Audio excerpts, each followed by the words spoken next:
Bonjour à toutes et à tous et bienvenue pour cette nouvelle interview Un Expresso avec un dirigeant de la tech en France. Et aujourd'hui, j'ai le plaisir d'être avec Ronny Psica, cofondateur de CorpoGame. Bonjour Ronny. Bonjour Caroline. Alors merci de m'accueillir dans vos locaux où il y a Avec plein plaisir. d'énergie, plein de réflexions et de beaux partages sur la vision de l'humain.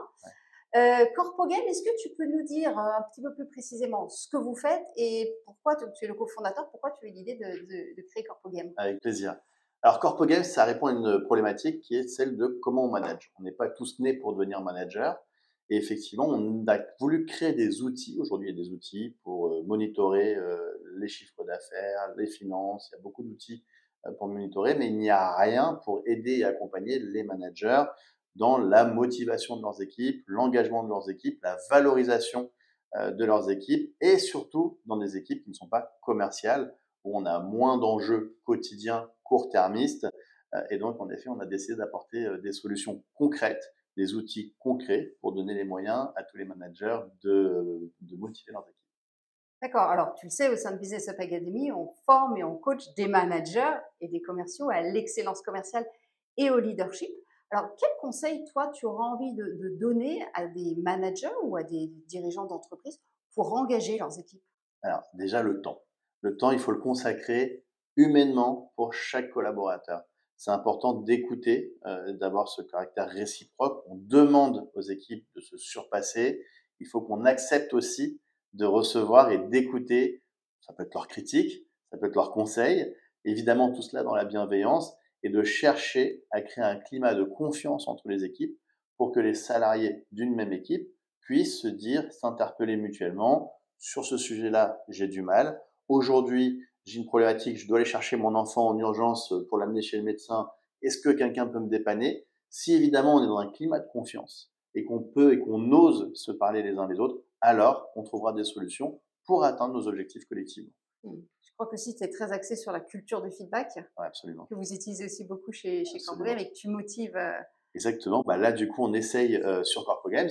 Les salariés peuvent répondre à des questionnaires, peuvent de manière anonyme ou non, selon ce qu'on a envie de mesurer ou de savoir, et ce qui peut nous permettre de pouvoir parfois réinterroger les équipes managériales, les fonctions de direction sur les projets, les ambitions, les urgences parfois à venir. Je dis toujours que l'engagement, il faut le travailler avant que ce soit un vrai sujet. Un petit peu comme dans le médical, il est préférable de prévenir que de guérir. D'autant plus que c'est un sujet, lorsqu'on prévient, dont le retour sur investissement est immédiat. On le voit chez Corpo Games, les clients qui nous utilisent auront remarqué qu'il y a une différence absolument significative dans ce qu'on appelle la rétention des collaborateurs, mais qui va même beaucoup plus loin, qui est dans la rétention des nouveaux collaborateurs, avec moins de nouveaux collaborateurs qui quittent l'entreprise avant leur premier anniversaire. Et qu'est-ce qui t'avait donné envie de lancer? Donc, c'est à peu près 5 ans, c'est ça, C'est ça, que à vous peu avez près. lancé Corpo? Qu'est-ce qui t'a donné envie l'idée ou l'envie de lancer Corpo Games? Alors, l'idée, moi, je l'ai eue avec David Belaïch, mon associé, et Vincent Daubry, qui est le directeur technique. On a commencé effectivement par animer la vie d'entreprise avec des premiers jeux. Ma motivation première a été celle que m'a transmis mon père, médecin, qui était de s'occuper des gens lorsque justement, malheureusement, c'est souvent trop tard, ou en tout cas qu'il fallait agir pour guérir. Et il a passé sa vie, il l'a consacré aux autres. Et moi, de cette manière-là, j'avais envie, dans un autre registre, de me dire, je m'occupe avec mes équipes de faire en sorte que les salariés soient le mieux possible, le mieux lotis, le plus épanoui possible, dans un endroit où on passe le plus clair de notre vie, c'est-à-dire le travail.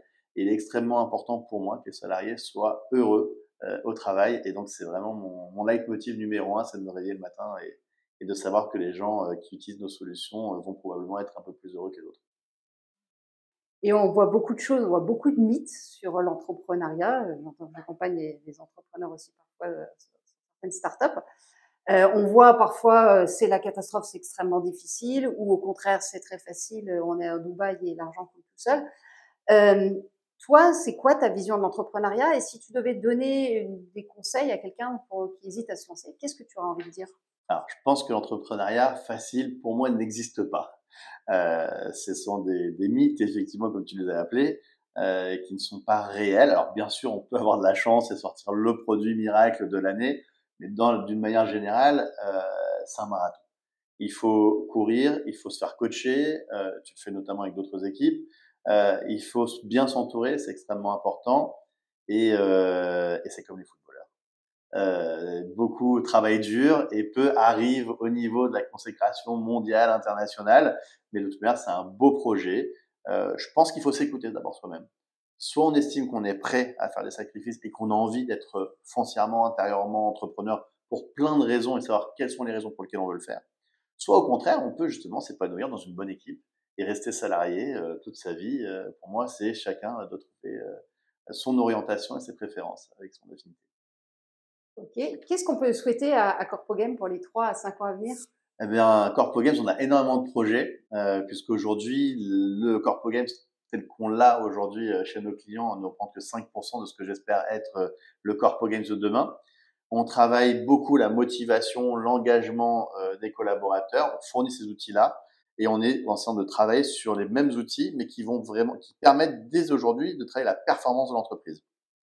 On sait très bien qu'une entreprise où les salariés se sentent mieux reste plus longtemps, ça c'est évident. Donc ça coûte moins cher en termes de recrutement et de turnover. Donc c'est de l'argent qui pourrait être dépensé ou plutôt qui pourrait être réattribué justement aux salariés eux-mêmes, ceux qui participent à la croissance de l'entreprise.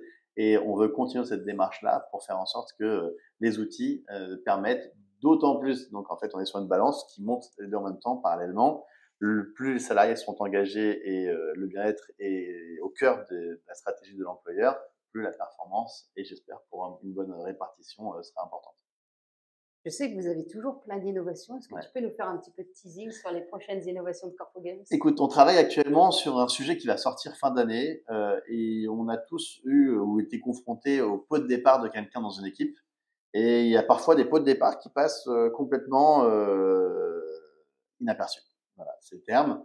On ne sait pas trop quoi faire. Ça peut être un simple café, ça peut être un déjeuner et parfois ça peut être rien du tout. J'ai ce souvenir lorsque j'étais salarié d'avoir des pots de départ où on apprend lors du pot de départ que la personne quitte l'entreprise. Et j'ai toujours considéré que c'était une forme d'injustice. Alors parfois c'est choisi, soit par le salarié, soit par la direction. Mais j'estime que quoi qu'il arrive, une personne qui a passé une partie de son temps dans l'équipe mérite d'avoir au moins quelque chose de valorisant. Et donc on travaille sur une expérience digitale qui va évidemment se propager dans le monde réel sur non pas le onboarding, mais sa contrepartie, la sortie, l'exit du salarié. Ouais, c'est ça. Donc on a quelque chose de très sympa qui va arriver. Très sympa d'une part parce que ça va permettre de faire passer un message fort même lors des onboardings, mais également pour la suite de la carrière du collaborateur sortant, puisque ça va être quelque chose qu'il va pouvoir garder, qui va être valorisante probablement.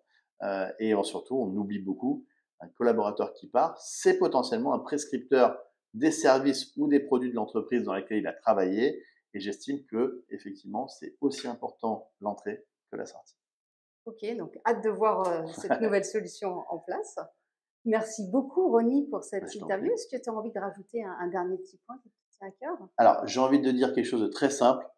Miser sur le bien-être des collaborateurs, ça coûte de l'argent, on va pas se mentir, c'est une évidence. En revanche, c'est quelque chose d'extrêmement rentable. Aujourd'hui, l'IBET, l'Institut du bien-être au travail, vient de sortir son étude et a calculé depuis plusieurs années, donc c'est un indice qui fait référence aujourd'hui, que le coût du désengagement des collaborateurs est approximativement de 15 000 € par salarié par an. C'est de l'argent qui est littéralement jeté par les fenêtres. Ça représente 300 milliards à l'échelle de notre pays. Et effectivement, j'invite aussi bien les pouvoirs publics qui cherchent à faire des économies que les managers, les employeurs, les entreprises, les directions, les COMEX, à réfléchir, à trouver des solutions, alors je dirais pas miracle parce qu'il n'y en a pas, mais qui soient efficaces, mais surtout d'investir, d'essayer d'investir sur ces sujets-là, puisque ce seront des points de performance qui sont quasiment gratuits à aller chercher et qu'elles vont pouvoir rentabiliser immédiatement. Je pense que là, le message est clairement passé. Donc, écoute, si vous êtes effectivement, vous reconnaissez dans ce message, n'hésitez pas à contacter Ronnie. Merci beaucoup, Merci, Ronnie, pour cette interview. Un plaisir. À toutes et à tous, j'espère que vous avez aimé cette interview. Si c'est le cas, n'hésitez pas à liker et à commenter. Et je vous dis à très bientôt pour une prochaine interview avec un ou une dirigeante de la Tech en France. À bientôt.